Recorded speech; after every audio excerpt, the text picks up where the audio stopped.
नमस्कार। स्वागत है आप सभी का संस्कृत विद पद्मजा चैनल में। दोस्तों, मैं आज आपके समक्ष एक नया और बहुउपयोगी विषय लेकर उपस्थित हूँ। काव्य के प्रयोजन। दोस्तों, जैसा कि आप जानते हैं कि हर कार्य को करने का एक प्रयोजन होता है। प्रयोजन अर्थात उद्देश्य। हमारे संस्कृत के महान विद्वानों आचार्य भामह, आचार्य विश्वनाथ, आचार्य मम्मट आदि ने काव्य रचना के कई प्रयोजन बताए हैं।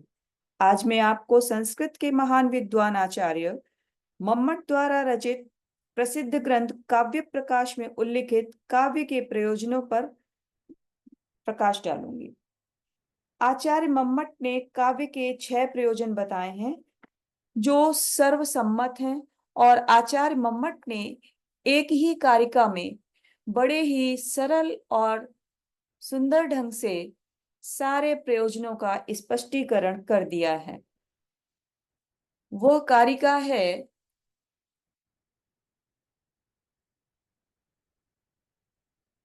काव्यम यशसे अर्थकृते व्यवहार विदे शिवेतर क्षतिये सद्यः परिनिवृत्तये कांता सम्मितयो उपदेश युजे। अर्थात काव्यम यशसे, काव्य यश के लिए, अर्थात काव्य यश का जनक। काव्यम अर्थकृते, काव्य धन का उत्पादक। काव्यम व्यवहार विदे, काव्य व्यवहार ज्ञान का बोधक। काव्यम शिवेतर क्षतिये, अनिष्ट का नाशक। काव्यम सद्यः परिनिवृत्तिये, काव्य जो है पढ़ने के साथ ही परम आनंद देने वाला। कांता सम्मित तयो उपदेश युजे, और पत्नी के समान मधुर उपदेश देने वाला होता है। इस प्रकार ये काव्य के 6 प्रयोजन आचार्य मम्मट ने बताए हैं। अब मैं इन प्रयोजनों का एक एक करके विश्लेषण करूंगी। काव्यम यश से, काव्य से यश मिलता है, काव्य यश के लिए होता है।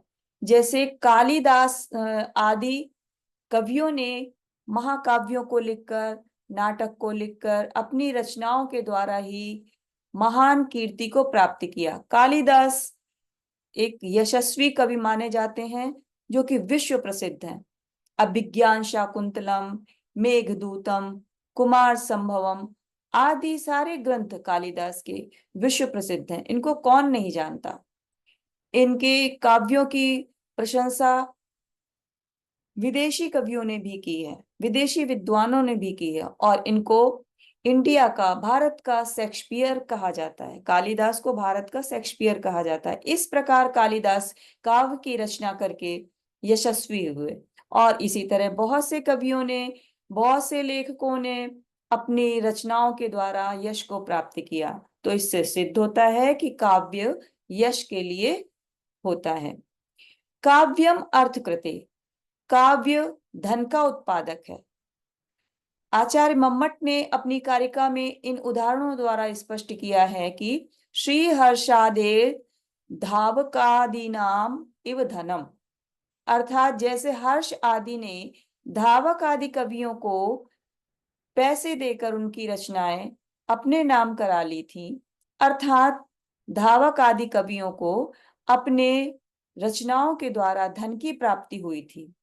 तो कहा जा सकता है कि काव्य धन के लिए है। आज के युग में हम देखें कि काव्य की रचना करने वाले, काव्य अर्थात कोई भी रचना, गद्य काव्य भी हो सकता है, काव्य भी हो सकता है, कोई भी रचना जो कवि की रचना है वो काव्य है। तो काव्य जो है धन का कारक होता है, धन प्राप्त कराता है, सिद्धि कारक होता है। तीसरा प्रयोजन है काव्यम व्यवहार विदे। आचार्य मम्मट कहते हैं राजादि गतोचिताचार परिज्ञानम, अर्थात काव्य के द्वारा,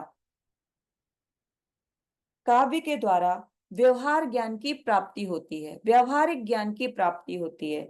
जैसे सभी को मालूम है, सर्वविदित है कि रामायण, महाभारत, मनुस्मृति, नीति शतक, कादम्बरी आदि बहुत से काव्य हैं।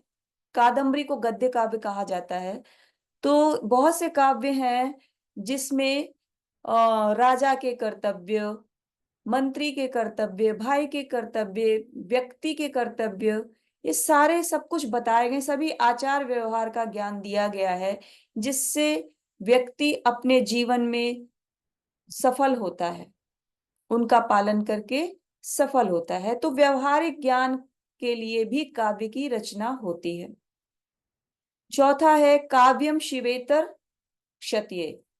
तो आचार्य मम्मट कहते हैं कि आदित्यादेह मयूरादि नाम इव अनर्थान इव अनर्थान निवारणम। अर्थात मयूर भट्ट आदि कवियों के द्वारा सूर्य शतक लिखकर उनके अनर्थ का निवारण किया गया।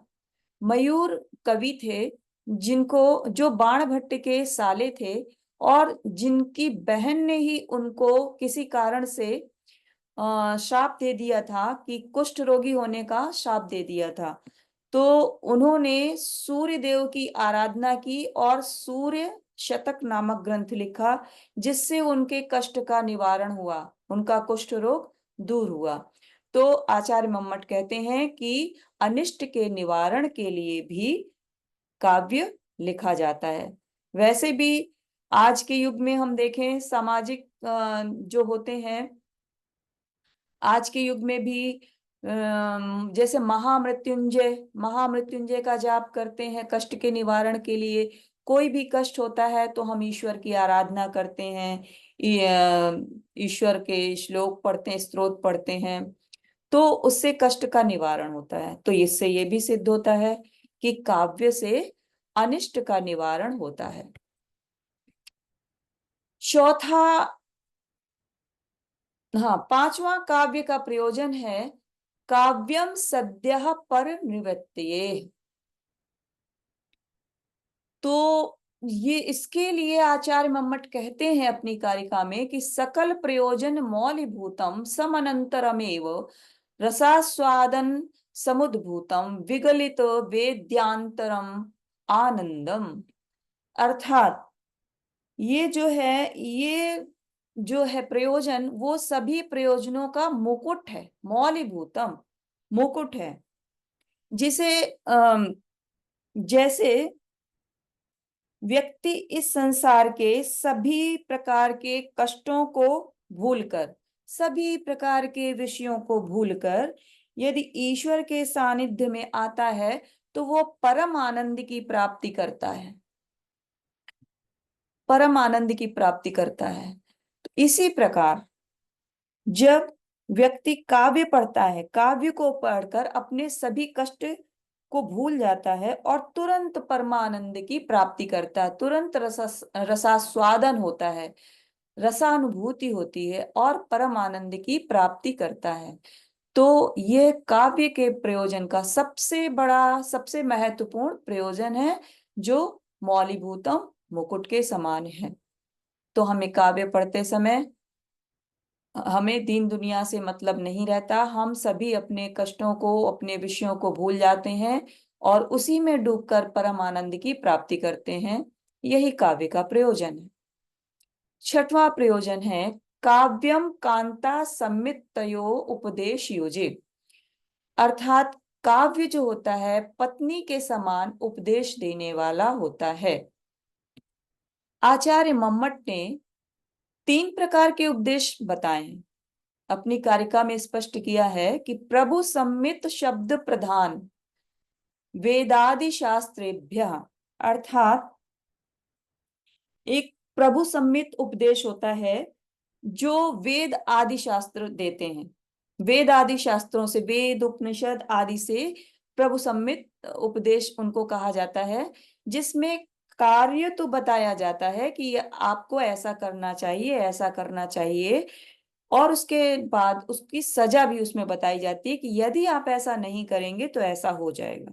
तो ये वेद उपनिषद आदि हमें बताते हैं, इनको प्रभु सम्मित उपदेश कहते हैं। दूसरा उपदेश है सुहृत सम्मित, अर्थात मित्र, सुहृत मीन्स मित्र, मित्र का उपदेश, मित्र संबंधी उपदेश। तो मित्र हमारा जो होता है, जो हमारा हित चाहता है, तो मित्र संबंधी उपदेश के एग्जाम्पल हैं पुराण आदि।